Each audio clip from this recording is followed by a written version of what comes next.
Opa! Tudo bem com você? Seja bem-vindo a mais um vídeo de resolução de exercícios de física dos grandes vestibulares.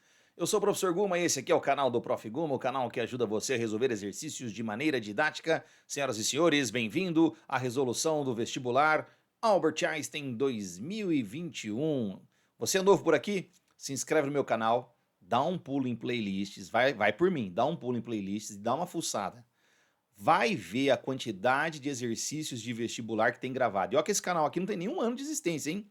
Esse canal aqui começou em julho, agosto do ano passado, de 2020. Esse canal começou em julho de 2020. Hoje nós estamos em junho.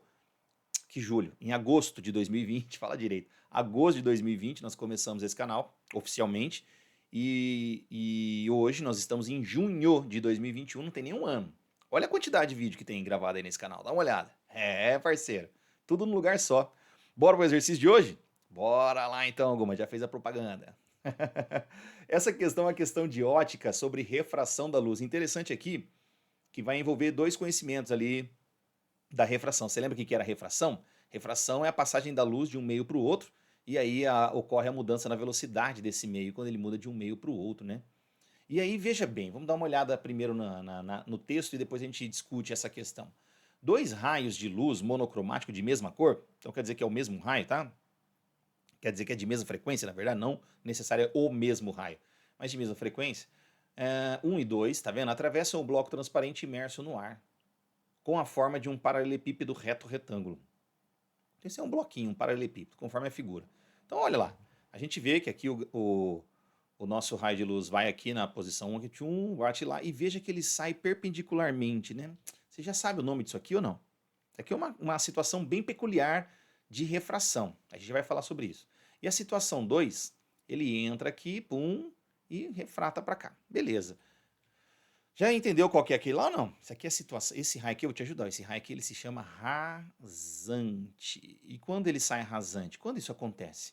Quando esse ângulo aqui, ó, que é o ângulo de incidência, for o ângulo chamado de ângulo limite. Isso sempre acontece, ou isso pode acontecer, na verdade, quando o nosso raio de luz estiver indo de um meio que é mais refringente para um meio menos refringente, ou seja, um meio mais difícil de percorrer para um meio menos difícil. Nesse caso, a velocidade, a luz acaba se afastando da normal, e quando ela chega a se afastar a ponto de sair rasante, nós dizemos que o ângulo de incidência aqui é um ângulo chamado ângulo limite. Por que limite, Guma? Porque se eu incidir com um raio maior do que esse, com um ângulo maior do que esse, essa luz vai refratar, ela vai refletir, e aí trata-se de uma reflexão interna total, tá bom? Beleza. Bom, continuando aqui a leitura do exercício. Considerando os valores apresentados na tabela e sabendo que o índice de refração absoluto do ar é igual a 1, a medida do ângulo alfa indicado na figura é aproximadamente quanto? Então, ele quer saber quanto vale esse alfa aqui. Vamos lá então. Bom, como eu já disse para vocês, esse ângulo aqui é o ângulo limite. Ok, é o ângulo limite. Mas precisava saber que o nome dele era ângulo limite? Precisava porque, olha só, mesmo que você não souber, não tem problema. Você ainda consegue fazer se você sabe a lei de Snell, tá? Nesse ponto aqui está ocorrendo uma refração. Então tem uma incidência aqui e consegue perceber que este ângulo de 30 graus, ele é alterno interno com esse, porque se aqui é normal, é perpendicular, aqui é perpendicular, então quer dizer que essas duas linhas aqui são paralelas, ó. Então nós temos duas paralelas cortadas por uma transversal, então esse ângulo são alternos internos, então esse ângulo aqui é 30 graus.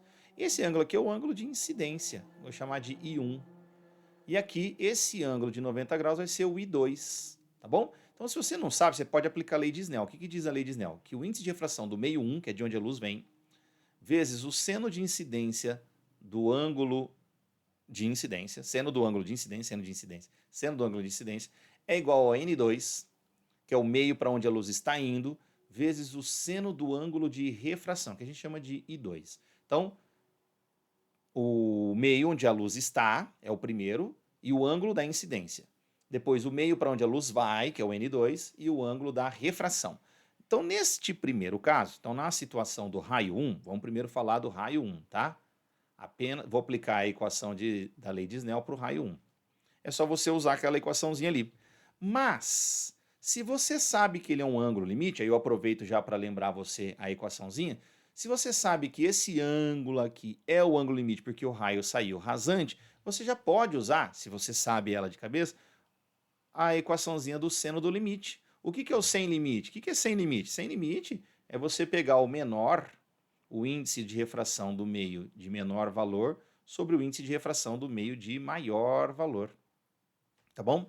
E aí, nesse caso, o menor valor ali é o ar, tá? Então, nós vamos usar aqui em cima o índice de refração do ar e aqui embaixo o índice de refração do prisma.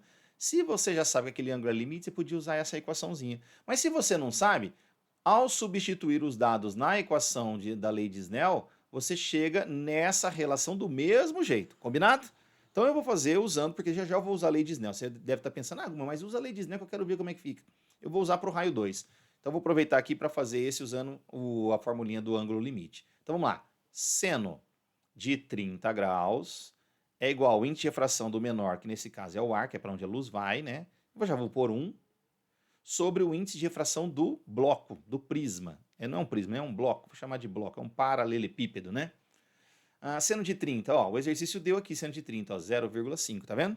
Então, 0,5 igual a 1 sobre o índice de refração do bloco, que eu não sei. E aí vou passar esse índice de refração do bloco para cá e o meio para cá. Então vai ficar índice de refração do bloco igual a 1 sobre meio, e 1 sobre meio é 2. Então pronto, achei o índice de refração do bloco. Para que eu fiz isso? Pois é, né? Esqueci de ser didático aqui, desculpa. Fui muito empolgado em te falar da equação e esqueci de ser didático. Pessoal, na verdade, a gente ia perceber que eu ia precisar do N do bloco se eu aplicasse a lei de Snell já direto para o raio 2. Se você se aventurasse a escrever a equação de Snell para o raio 2, no raio 2 é onde está o alfa que ele quer, né? O que ia acontecer, ó? Vamos lá, para o raio 2. Ia ficar assim, ó. Vou pegar essa equaçãozinha, combinado? Essa equaçãozinha aqui, e vou jogar aqui agora, ó, aplicando para o raio 2. Olhando para o raio 2, então deixa eu fazer diverte aqui só para diferenciar. Ó. Esse ângulo de 60 graus aqui é o I1, porque agora a luz está vindo desse meio. Então agora o meio 1 agora é o ar. Tá? O meio 1 agora é o ar. E ele está indo para o bloco, o índice de refração 2 é o bloco. Eu vou chamar de N2 aqui, é o bloco, é para onde ele vai. Tá? Que a gente já calculou. E era isso que ia acontecer. Você ia precisar do índice de refração do bloco, porque o alfa é o ângulo de refração, é o I2. Então, se a gente pegar essa equação, quem é o N1? É o índice de refração do meio 1, que é de onde a luz está vindo. Veja que a luz está vindo do ar. Então, vai ser 1 vezes seno do ângulo de incidência, que é o ângulo 1, nesse caso, 60 graus. Então, vamos lá. Seno de 60 igual índice de refração do meio 2, que é para onde a luz está indo. A luz está indo para o bloco. Então, índice de refração do meio 2 é 2, que eu já calculei. Por isso que eu fiz isso, tá? Por isso que eu fiz essa conta antes aqui. Eu ia precisar desse N2 vezes o seno do ângulo I2, que nesse caso o seno do I2, e o I2 é o alfa que a gente quer, combinado? Então, seno de I2, vou escrever aqui, seno do I2. Muito bem. O seno de 60, ele também deu aqui na tabelinha, que beleza, 0,87. Então vai ficar assim, 1 vezes 0,87. E tá vendo aquele 2 que está multiplicando? Passa para cá dividindo, sobre 2. E do lado de lá, seno de I2. 0,87 dividido por 2 dá aproximadamente 0,43. Não aproximadamente, dá exatamente 0,435, tá? Então, seno de I2 dá 0,43. Olha para a tabela. 0,43. Seno de que ângulo que é 0,43? Seno de 25. Então pronto, conclusão. O alfa, que na verdade é o I2, né? Esqueci de colocar aqui, eu devia ter colocado o alfa aqui, ó. Alfa. Esqueci de substituir, vou colocar para ficar bonitinho, né? Aqui também, ó. Alfa, o I2 é o alfa. Então, alfa. Aí, então a alfa, agora sem o seno, tá? Se o seno de alfa é 0,43, quer dizer que o alfa é 25 graus Celsius. E aí nós vamos ali para a alternativa, tira a cabeça aí, Guma. A alternativa D de dando um like, se você quiser. Na verdade, o que eu gostaria mais era da sua inscrição. Se você gostou do vídeo, se inscreve no meu canal, porque é o que eu vou pôr para você agora. Dá uma olhada. Vem comigo. Ali. Aquilo ali é o card com todos os exercícios do Albert Einstein 2021. Essa é a terceira questão dessa playlist.